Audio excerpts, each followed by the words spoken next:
Bienvenue sur le réseau Exolis. Bonjour ou bonsoir selon l'endroit où vous vous retrouvez. Nous sommes heureux de vous présenter en audio notre session d'information sur le thème de la menstruation et ses enjeux politiques, socio-économiques et environnementaux. Abordé par nos panélistes, Madame Chrisland Serran du Canada et par Monsieur Dr Youssouf Traoré de la Côte d'Ivoire. Nous aurons Madame Madosso Touré, originaire aussi de la Côte d'Ivoire, qui nous présentera la précarité menstruelle en milieu carcéral. Cette session débutera avec Madame Chrisland. Ensuite, nous aurons le Dr Youssouf Traoré et enfin, nous aurons Madame Madosso Touré.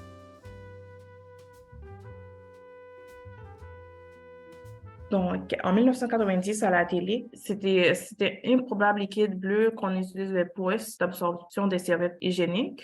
Puis, dans les magazines féminins, les publicités de Tampax ont pour la pédagogie. Non comme un tampon qui vous fera perdre votre virginité, parce que normalement, Tampax, c'est comme les tampons, normalement, ce qu'on met à l'intérieur.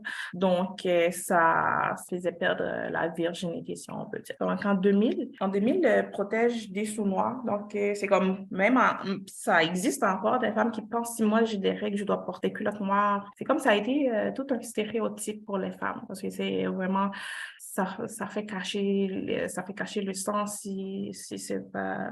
Mais normalement, c'était en 2000 que ça apparaît. Puis, de nouveaux contraceptifs hormonaux offrent la possibilité d'espacer les règles aussi, ou de carrément les supprimer. Donc là aussi, c'est en 2000 que les femmes aussi, elles utilisent des contraceptifs juste pour ne pas avoir leurs règles, parce qu'on ne se sent pas bien dans notre corps, alors que c'est assez naturel. Nous devons être assez fiers, mais c'est ça. Les femmes commencent à prendre des contraceptifs par rapport.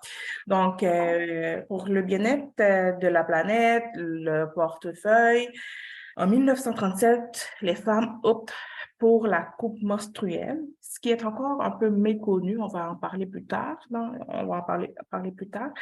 Donc, pour moi, c'est l'idéal. C'est l'idéal aujourd'hui, la coupe menstruelle. Et il y en a vraiment beaucoup, beaucoup de femmes qui ne connaissent pas la coupe.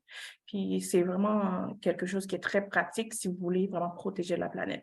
En 2020, tampon en coton bio. Puis, culotte menstruelle, je vais vous montrer en photo qu'est-ce que c'est. Des serviettes jetables qu'on achète, qu'on fabrique soi-même à l'aide d'un tuto, les vidéos sur YouTube. Donc, en 2020, finalement, les femmes font ça. Vous pouvez avancer. Je vais vous montrer en quelque sorte les différents types de protection menstruelle. On a des serviettes jetables, on a des serviettes réutilisables, on a les tampons, on a la coupe qui est en gris ici. Donc, ça, c'est la coupe que je vous parle aujourd'hui, qui est vraiment, moi, je vous dis, là, c'est vraiment l'idéal si vous voulez protéger la planète. Et là, cette année, on a le pantalon menstruel qui vient de faire face. Donc, c'est vraiment un leggings. Vous pouvez aller faire du sport, vous pouvez sortir, vous allez vous sentir femme si vous le portez. Moi, je ne l'ai pas encore porté, mais je vois vraiment beaucoup de témoignages par rapport. Puis, c'est vraiment quelque chose qui est lavable. Donc, vous allez laver, vous n'allez pas jeter, vous n'allez pas polluer un peu votre environnement avec. Donc, ça vient de faire face cette année dans les boutiques ou ici au Canada. Donc, c'est vraiment assez pratique. Donc, vous pouvez voir les différents types de protection que les femmes portent. Suivant. Donc, enjeu politique, 7 Canadiens sur 10 ont dû s'absenter à l'école ou au travail à cause de leur menstruation. Donc, par rapport à la douleur, ça, moi, je ne l'ai pas mis dans mon diapo. Pour moi, avoir la douleur, comme les douleurs de règles, si vous ne pouvez pas aller à l'école, ça ne devrait pas être un manquement. Si vous ne pouvez pas aller au travail, vous devez être payé. C'est comme pour moi, ça doit rentrer dans les congés maladie, si on veut dire. Parce qu'il y a beaucoup de femmes qui souffrent. Moi, j'ai l'exemple de ma soeur qui a été vraiment des années avec cette douleur-là. C'était vraiment atroce. C'est vraiment insupportable. Donc, ça, c'est un droit que nous, les femmes, nous devons avoir. Donc, on n'est pas encore rendu là dans le monde, mais si on veut vraiment regarder avec la journée mondiale le 28 mai prochain, puis si on veut vraiment réfléchir sur quelque chose, sur nos droits en tant que femme, ça aussi, ça doit en faire partie. Si j'ai mes règles, j'ai beaucoup de douleurs, je ne peux pas, je dois avoir le droit d'avoir un congé payé, le droit d'avoir un congé payé à cause de ça. C'est un droit que nous devons avoir. Donc, c'est ça. Donc, au Canada, les produits menstruels ont été taxés en 2015. Donc, nous, on paye plus de taxes au Canada par rapport à nos produits. Si j'achète je sais pas, max, donc à $10, ça va rester $10. Je vais pas payer 15% de plus de taxes. Puis, le gouvernement actuel, Trudeau, le gouvernement Trudeau, il envisage d'obliger les employeurs de donner les produits hygiéniques à leurs employés. Donc, que ça soit offert dans votre espace de travail gratuitement par votre employeur. Il envisage ça, mais il ne pousse pas vers ça. Donc, moi, je pense que nous avons encore du chemin à faire pour qu'on puisse avoir pleinement nos droits. Donc, le réseau de la santé, moi, je vis au Québec. Donc, c'est comme une province au Canada. Bien, c'est une province au Canada. Puis, le réseau de la santé au Québec applaudit grandement l'initiative de Justin Trudeau, qui n'est pas encore en vigueur. Puis, si on regarde bien ce que dit Élise Gounod, la chargée de communication, vous doutez de voir détester une fonction naturelle de son corps tous les mois parce qu'on n'a pas les moyens. Ça, c'est terrible. C'est terrible que certaines femmes se sentent vraiment mal à l'aise ou détester le fait qu'on a nos règles parce que c'est comme on n'a pas les moyens d'acheter des serviettes hygiéniques. C'est un droit qu'on a en tant que femme. C'est un droit qui est naturel, d'après moi. Donc, on ne devrait pas détester notre corps à cause de nos règles à tous les mois. Donc, en plus, d'aider directement les femmes les plus vulnérables, la distribution, protection hygiénique pourrait contribuer à normaliser un processus biologique encore orni, estime le réseau québécois. Ça, c'est aussi la directrice Lydia Sayak.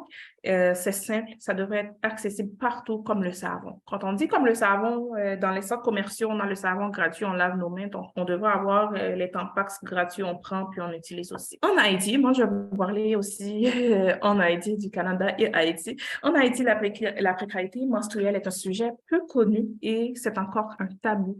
Donc les adolescents font face à leur menstruation par eux-mêmes puisque leurs parents n'ont jamais abordé ce sujet. Les parents prennent pas le temps de dire, de parler avec leurs enfants pour dire, vous allez avoir vos règles, voilà, ce qu'on a le droit de dire, de faire, puis qu'est-ce que c'est la menstruation? Si vous demandez ça à un ado, un pré-ado de 12 ans, c'est sûr que non, on n'a pas la réponse. Donc, c'est un pays en développement, il n'y a aucune production nationale. Donc, le prix des serviettes hygiéniques est vraiment exorbitant, sans oublier la pauvreté que cette population fait face à tous les jours. Donc, c'est vraiment difficile pour les femmes de payer leurs produits hygiéniques. Les serviettes hygiéniques ne sont pas aussi accessibles à toutes les femmes ou à tout le monde. C'est vraiment, il y a certaines femmes qui utilisent des tissus, des barbouillettes et d'autres substances, donc parce qu'elles n'ont pas le moyen de payer des serviettes. Puis beaucoup de femmes aussi attrapent la mycose vaginale à cause de l'utilisation des mauvaises serviettes hygiéniques. Qui contient des produits toxiques. Donc, conséquences sur l'environnement. Conséquences sur l'environnement. Actuellement, dans le monde, il y a environ 2 milliards X femmes âgées entre 15 et 69 ans qui doivent avoir quotidiennement vivre avec les inconvénients des menstruations.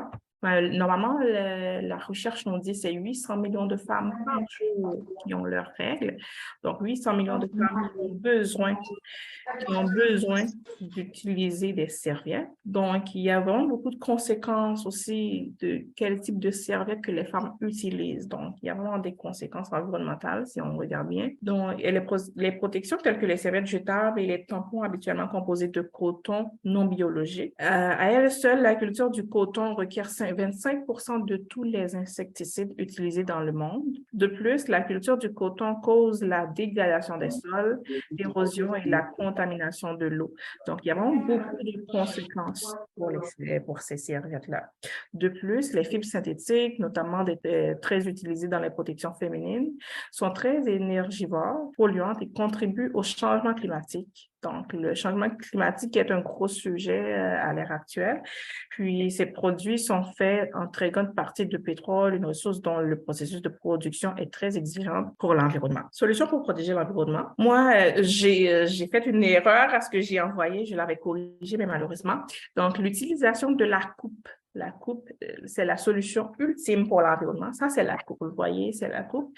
Puis ça, c'est pour moi, à mon avis, ce qu'on a aujourd'hui avec tous les éléments, c'est la coupe est la solution ultime pour l'environnement si on veut le protéger. Donc, les bienfaits de la coupe, cette révolution féminine est créée en 1867, mais popularisée par le Canadien Lester G. Goddard en 1933. La coupe est fabriquée en grande partie de silicone et est sans BPA, et inodore et sans colorant ni texture. Désolé. En plus de son utilisation simple, cette protection peut être portée pendant 12 heures sans être retirée et sans fuite. Donc, nous, les femmes, on n'aime pas ça, avoir des fuites. C'est pourquoi on porte des grosses culottes, des culottes noires. Mais avec la coupe, on oublie ça. On porte la coupe, puis là, on peut aller jusqu'à 12 heures et prendre le bain, puis remettre d'un autre. Donc, on va utiliser 2 coupes par jour en 24 heures. Puis, c'est réutilisable. Donc, on peut laver et réutiliser à tous les mois. Donc, la composition de la coupe, c'est en silicone, une protection contre le syndrome du choc toxique que je vous ai parlé avant, qui a causé beaucoup de dégâts aux États-Unis. Donc, un petit peu de définition du syndrome du choc toxique. C'est une maladie causée par la propagation d'une bactérie dans le sang qui peut créer chez l'individu atteint des vomissements graves, des douleurs musculaires, une hypotension artérielle et beaucoup d'autres symptômes. En plus de tous ces bienfaits, la coupe menstruelle est une solution bien appréciée par la planète. Oui, oui. Cette protection hygiénique est réutilisable et lavable, donc dites adieu à vos tampons, vos serviettes non biodégradables qui polluent la planète en ce moment. Malheureusement, il y a des inconvénients aussi, donc je dois vous en parler. Donc, la coupe menstruelle peut, pour certaines femmes, être inconfortable et provoquer un certain dégoût au moment de son insertion. Donc, pendant l'insertion, il y a certaines femmes, pas toutes les femmes, mais il y a certaines femmes qui n'aiment pas trop la coupe, la façon qu'on le met. Mais dès qu'on le met, ben, on est confortable, on est correct. Puis, donc, malgré ces petits inconvénients, cette solution est bénéfique pour votre portefeuille, pour l'environnement et pour votre santé. En effet, les risques d'infection ou d'irritation vaginale sont aussi grandement réduits grâce à cette innovation. Les bienfaits. Donc, c'est juste que je voulais aussi vous parler de la coupe que c'est pas trop cher. Donc, la solution pour votre portefeuille au Canada, la coupe est bon pour une durée de 10 ans et ne coûte que $40. Donc, avec $40 par année, une femme doit investir $983 dans l'achat de protection. Ça, c'est le statistique un petit peu hygiénique. Donc, en 10 ans, avec l'acquisition de la coupe, les femmes pourront économiser $9,790 en 10 ans. Donc, imaginez tout ce que vous pourriez faire avec cet argent, en plus d'avoir contribué à un environnement moins pollué, plus en santé. Donc, oui, la coupe, vous pourriez contribuer à réduire la production de détritus menstruels que tous les tampons et les serviettes hygiéniques non réutilisables. Une femme utilise une solution écologique tout au long de sa vie, évitera l'utilisation d'environ 15 000 déchets hygiéniques. OK, merci Madame Chryslane Serran pour cette magnifique présentation.